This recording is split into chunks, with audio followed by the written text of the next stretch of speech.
Counting down the top 20 Super Nintendo games of all time, number 20, Rock and Roll Racing. An isometric racer for the Super Nintendo with a kick-ass soundtrack using licensed music from artists like Black Sabbath, George Thorogood, and Steppenwolf. Add in some of the best vehicular combat that you'll find on anything in the 16-bit era, and if you want a modern version of this game, you can check out the Blizzard Arcade Collection that has the actual songs, has updated HD graphics, and is playable in widescreen. Number 19, Mega Man X. The next step in the Mega Man formula, adding in wall jumping and dashing. This is an almost perfect platformer that now encouraged more exploration of levels as well. The game also made great use of the Super Nintendo sound chip, continuing with its excellent soundtracks. Number 18, Contra 3. Unfortunately, the title Super C was already taken, or that's what this should have been, as it's easily the best in the series. With bigger set pieces, huge enemy sprites, the action includes riding a motorcycle and a missile. There's explosions and bullets everywhere as they fill up the screen. Contra 3 is everything you could want in a 16-bit run and gun.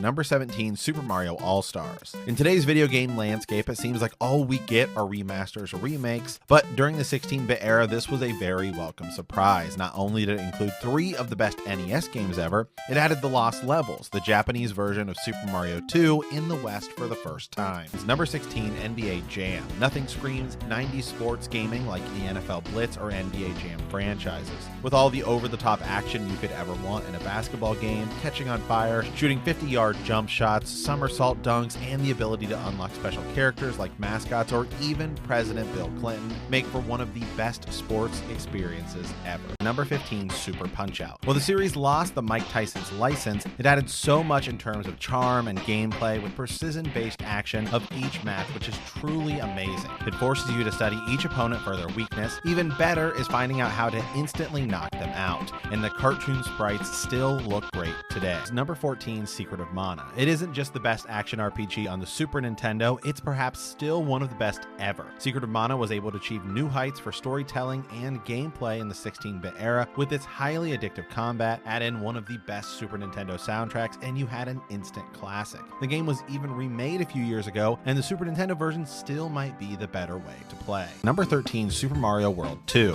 While it felt like a departure from the Super Mario series, it helped establish the Yoshi series of games. Its playful visuals and soundtrack paved the way for an entire franchise of Yoshi's Island games, and is one of the best looking games on the Super Nintendo, as well as one of the games with the highest replayability, as each stage has loads of secrets to find. Number 12, Super Mario RPG Legend of the Seven Stars. Take the lovable characters from Super Mario and mix them with the creators of Final Fantasy, and you get one of the most unique experiences on the Super Nintendo. We see Mario team up with Bowser, and they have to stop a new threat to the Mushroom Kingdom. If there were ever a Mario game in need of a sequel, this would be it. It has some of the biggest and loudest fans demanding this cult classic either be remastered, remade, get a sequel, or just show up on the Nintendo Switch online service. Number 11, Final Fantasy VI. While it is called Final Fantasy III on the Super Nintendo, the 6th Final Fantasy entry is one of the best, creating a story with some of the best characters in the 16-bit era, and it was a hard thing to do, but Square raised the bar and set what would be the new standard for RPGs going forward. Customizable classes, as well as a balanced combat system. It's no wonder why many fans call this the best game in the series. Number 10, F-Zero, a launch game for the Super Nintendo that showcased the system's horsepower with the new Mode 7 graphics. Incredibly fast-paced racing with a rocking soundtrack that introduced us to the world of F-Zero and ultimately Captain Falcon. Unfortunately, it's been around 20 years since the last game in the series came out, but the original is still playable on the Switch online service. Number 9, SimCity. Not too many games during the 16-bit era worked as PC ports to a console, but SimCity might have even been better. It added in fun Nintendo-themed events like a Godzilla-like disaster with Bowser destroying the city, and a Mario statue for building the biggest city. Dr. Wright, your advisor, would even go on to appear as a cameo in Link's Awakening. Number 8, Star Fox. Powered by the Super FX chip, Star Fox almost did the impossible even existing on the Super Nintendo. A 3D space shooter that certainly looks dated today, but at the time had arguably the most impressive graphics on the system. 3 difficulty modes let you replay stages with new enemies, making each path feel unique. And while Star Fox 64 is usually everyone's go-to in the series, series, the original is still a technical marvel today. Number 7, Super Street Fighter 2. There is certainly debate as to which version of Street Fighter 2 is the best. Turbo featured faster and smoother gameplay, but the new challengers added even more characters. But regardless of which version you are playing, Street Fighter 2 is still considered today as the blueprint for every 2D fighting game that's ever come out. Added one of the best video game soundtracks of all time, iconic characters,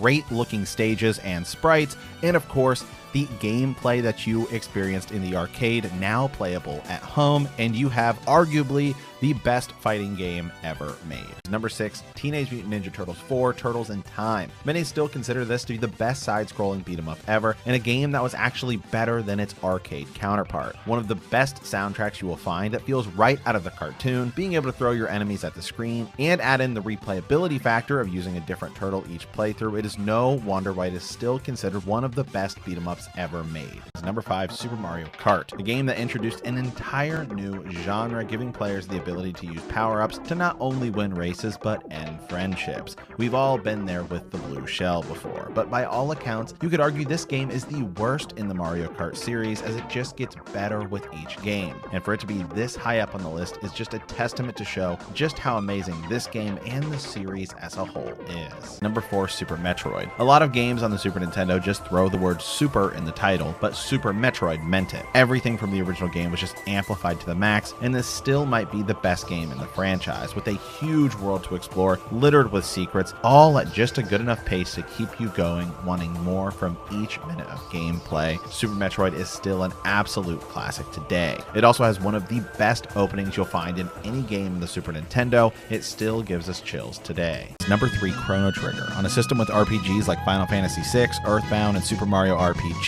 to even be considered the best RPG on the system is certainly saying something. But Chrono Trigger is considered by many to be the best JRPG ever, with 13 different endings, giving you many reasons to replay the game. You have excellent characters designed by Akira Toriyama from Dragon Ball fame, and a battle system unlike anything you'll find in a 16-bit RPG. Number 2, The Legend of Zelda: A Link to the Past. It was a true successor to the original Zelda formula, expanding the gameplay in just about every single area, with better swordplay, a straightforward narrative, the introduction of the Dark World, Master Sword, and a much better soundtrack. A Link to the Past laid the foundation for what every Zelda game would be in the future. Number 1, Super Mario World. If there was ever a reason to buy a Super Nintendo back in the day, it would be for this single game. It improved the formula of what Mario had been before and changed it for what it would become forever. It introduced branching paths on the overworld with secret stages, the ability to go back and replay stages, and of course it introduced Yoshi. It has arguably the best Super Mario soundtrack. It added the Star World for more challenging gameplay, the spin jump,